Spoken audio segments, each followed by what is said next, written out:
Hello, my name is Autumn Simpson. I am a part of Mrs. Z's English class, and I'm here to talk to you today about designer babies.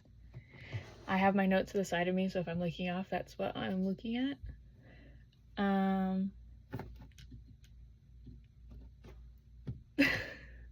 So imagine a world where no child is born with a painful or inherited disease, no more cystic fibrosis, or Tay-Sachs, a world where suffering that once seemed inevitable is simply edited out.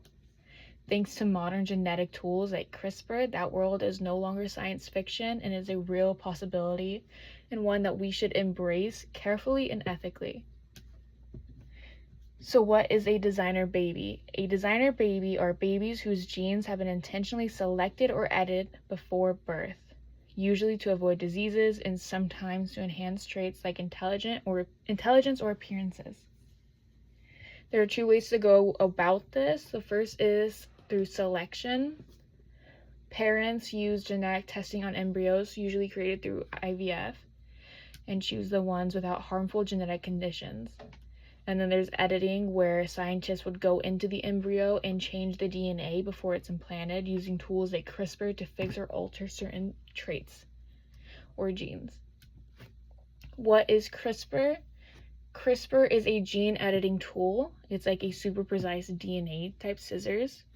It works by looking at your DNA, which is basically your body's instruction manual made of A, T, C, and G, the 4 letters of genetic code.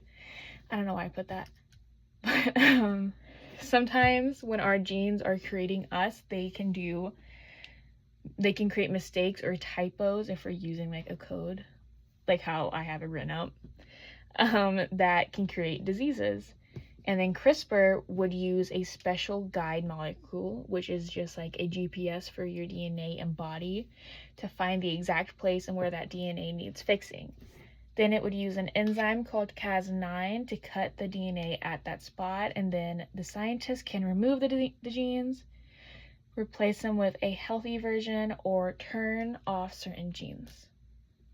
It's like, that's a stupid joke. I made a joke, but think of it like using find and replace in a Word document, but instead of words, you're editing the code of life. There are a couple of arguments that I would like to make for gene editing when it comes to embryos. The first is that it will help reduce suffering. First and foremost, gene editing can save lives. Millions of people live with inherited conditions like muscular dystrophy, Huntington's disease, or sickle cell anemia. And if we have a way to prevent a child from inheriting those conditions where they would suffer, why wouldn't we? Choosing to edit out a disease is not playing God, it's using knowledge and compassion to prevent harm. Critics argue that this interferes with nature and how things are meant to be done, but we already do that with vaccines and surgeries and transplants. Gene editing is simply the next step in medical progress. The next one would be boundaries. A lot of people fear a slippery slope, which is fair just because humans are known to go to the extremes on any level, and a lot of people are worried that if we start editing for health, we'll soon be editing for height, beauty, intelligence, that kind of stuff, and I think that's a valid concern.